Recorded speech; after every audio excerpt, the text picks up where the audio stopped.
Soya గతిని నాస్తి అని సంతానం లేదురా. అవునా?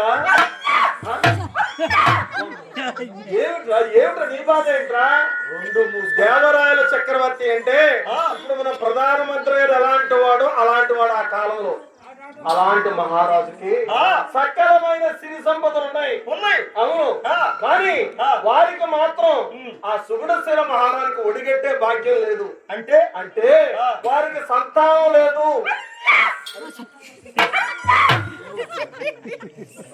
ఏమిట్రా ఏంటి అలా అంటావేంటి? అవ్వ అవ్వ అంటావేంటి? మా ఇంటికి వస్తావా? ఏదైనా వినగానే మాట ఇంటే చేయకుండా పని చేస్తే అవ్వ అంటారు. ఇదేం మాత్రం ఏం వచ్చిందిరా అంటారు. కొంచెం బ్యాక్ రా.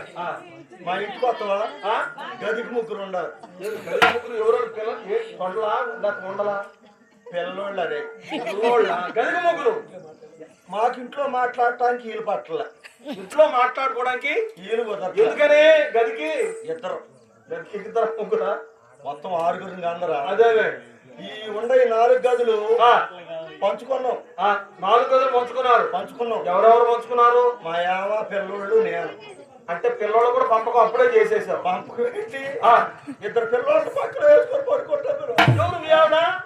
ఎరా మరి పిల్లలు ఉన్నప్పుడు అమ్మ దగ్గర పడుకోవాలని, అమ్మ కవిలో పడుకోవాలని ఆశపడతారు.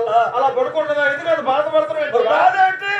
మాట్లాడుకో అదే మాట్లాడు. ఏమన్నా అన్నం పెట్టు. ఏం మాట్లాడుతుందా? మంచిలు ఇవి తోడు. ఏం మాట్లాడుకున్నావు? ఏం మాటలు? పత్తి ఎప్పుడు చేద్దాం, ఎప్పుడు వేద్దాం.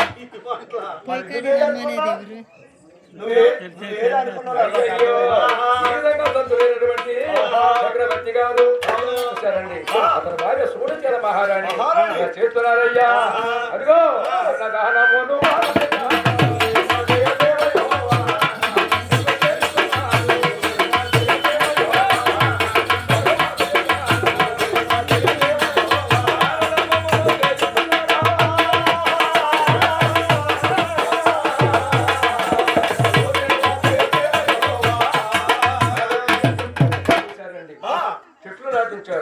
గృహములు కట్టించారు, రోడ్లు పోయించారు, బావులు ద్రవించారు, చెరువులు పోయించారు.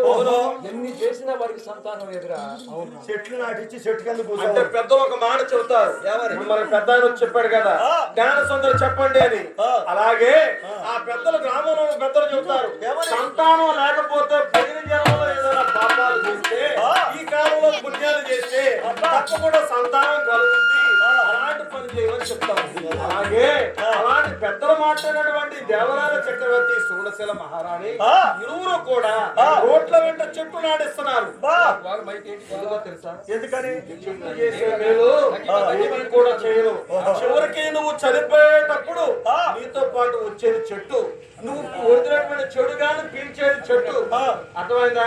అంతేకాదు నువ్వు వదిలేటువంటి చెట్టగాలి బొగ్గు పులుసు వాయువు అంటారు. పులుసుకు బాగోతుంది.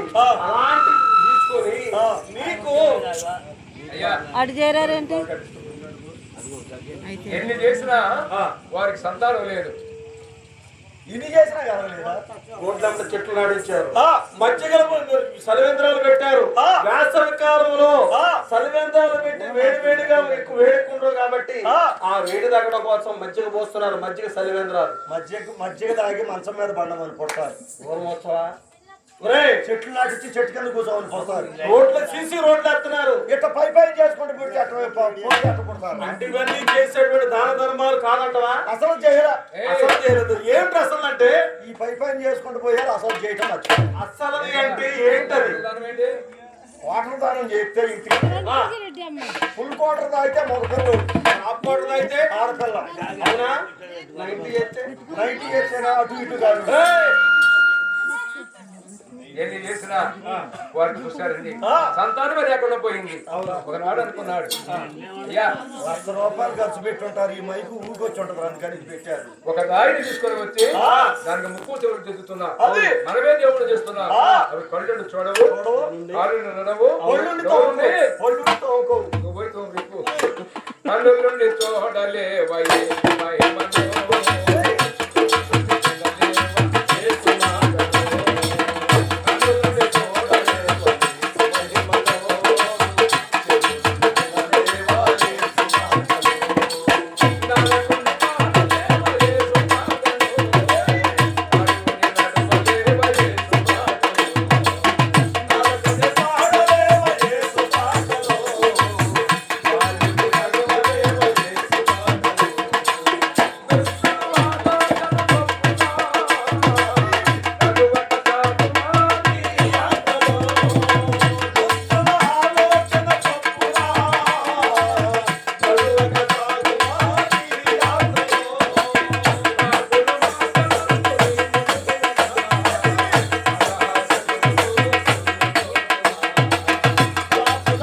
ఏమంటుంది బైబుల్?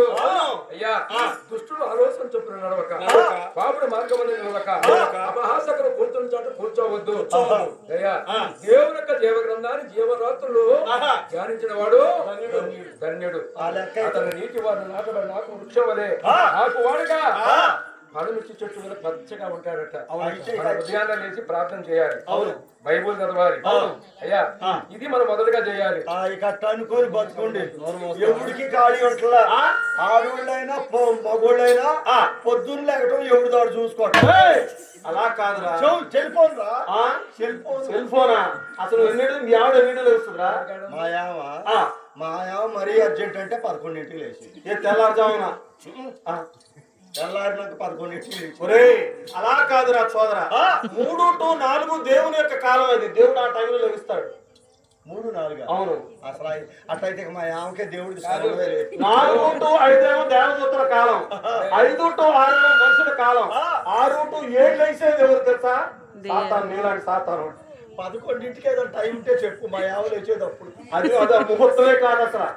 అది నాయనా అది రాక్షసుల ముహూర్తం. కాబట్టి ఉదయాన్నే లేవాలా? ప్రతి ఒక్కరు ఉదయాన్నే 5 గంటలకు లేవాలి. అట్లా అయితే మా ఆమె అట్లా లేగదు. 11ంటికి లేచి 6 అయిందా కాఫీ అని ఏది నిన్ను పట్టుకోండి. అదేంట్రా 5:30, 6ంటికి లేచి ఏమండి లగండి, తెల్లవారిపోయింది, టీ తాగండి, కాఫీ తాగండి. మగోడు పట్టుకుని కాదు అరే తప్పు కదరా. భర్త అంటే ఏంటయ్యా దగ్గర బండి ఎక్కించుకుని కాలం ఫుల్లు పోతుంది. మరి దూకులు పక్కనే ఉంది. అరే ఒక కాదు అరే మీరిద్దరూ డోలకోడి పోయి ముగ్గురు దూకుంటా. అది ఒక్కటేనా? ఒక్కడే దానికే భయపడతాం. భర్త భార్యకి శిరస్సు లాంటి వాడు. ఇదిగో దీన్ని ఏమంటారు? దీని భర్త అంటారు అని కూడా అంటున్నారు. అందరూ తాగుతున్నారా? ఇదేంటి? ఇది లంగా, ఇది బట్ట. గాడికి పోతున్నారు లంగా అన్నారు. మళ్ళీ నెలకరయ్యా ఆడోళ్ళు తిట్టే తిట్లుకి రోజుకు లారీ లోడ్ అయితే తిట్లు తిట్లు నీ అమ్మన్న డాష్ పూర్ చేయదా చూసి అందే. మరి మీ అమ్మ నేను మీ చెల్లిని 30 సార్లు రాను. అప్పుడు దాన్ని బట్టి మూసుకొని కూర్చోండి. ఒకసారి దెబ్బ కొడదామా? ఎక్కటో కండక్టర్ గారికి చూపించటం. ఏంటది? ఆధార్ కార్డు. ఎక్కడమే శనివారం సాయంత్రం తలస్నానం చేసింది, ఆదివారం పొద్దున్న ఎక్కితే మరి సోమవారం పొద్దున్న చూడటం దాని మొత్తం అంతేనా? ఇక అన్ని కండక్టర్ చూపించే. ఏంటది? ఆధార్ కార్డు బస్ స్టాండ్ లో చూసినా బస్సులు ఖాళీ లేవు. బస్సులో ఆడవాళ్ళు 70 మంది అయితే పోకోళ్ళు. విజయవాడ నుంచి ఖమ్మంపాడికి 100 రూపాయలు ఇచ్చిన చోట వాళ్ళేమో హ్యాపీగా. నాకు తెలియ కవిత ఈ ఆడవాళ్ళు అంతే పని మీద పోతున్నట్టు. వాళ్ళకి పనులు ఉంటాయా? ఫ్రీ శక్తి. మా యావకైతే పని ఉంది. ఏం పని? ఎవరికి వ్యాపారమా కాదు, బ్యూటీ పార్లర్ తిరుగుడు బ్యూటీ పార్లర్ తిరుగులో సరిగ్గా చేయట్లేదట. ఏంటది? తిరుగురుడా తిరుగులో సరిగ్గా చేయట్లేదట. మాకు ఫేస్ వాష్ అని అంటే ఆ మేకప్ సరిగ్గా చేయట్లా, అందుకని విజయవాడ బాగా చేస్తుండట. ఏంటది? పైకొప్పు లేదా? మేకప్ పోయింది. 3 షాంపూలతో వాడతానా మొత్తం 3 జాండ పెట్టాడు. కుంకుడుకాయలతో పూసుకున్నట్టు ఉండాలి వాళ్ళ. దాన్ని ఖాళీ కొంచదు. అదేమి ఆ జాండ పెట్టాడు దాన్ని. ఊరికే ఏలు పెట్టి గిరగిర తిప్పుతుంటది. ఇటు తిప్పటం, ఇటు తిప్పి టగేయటం. ఎగేయటానికి కొత్త ఊడిపోయింది. అందుకదా నువ్వు బుర్రకథలో పోతుంటావు కదా. ఇసునపేటలో వాళ్ళు అది పడతారుగా ఉంది. ఎవరోళ్ళు? సవరాలు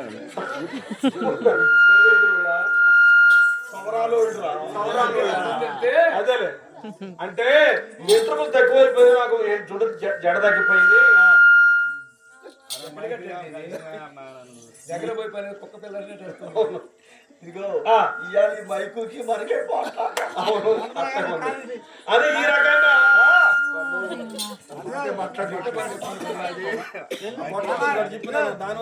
అయితే సౌండ్ తగ్గితే లాభం లేదు, ఈ సౌండ్ తగ్గాల్సిందే. దీనికే ఉంది పైన కట్టావా?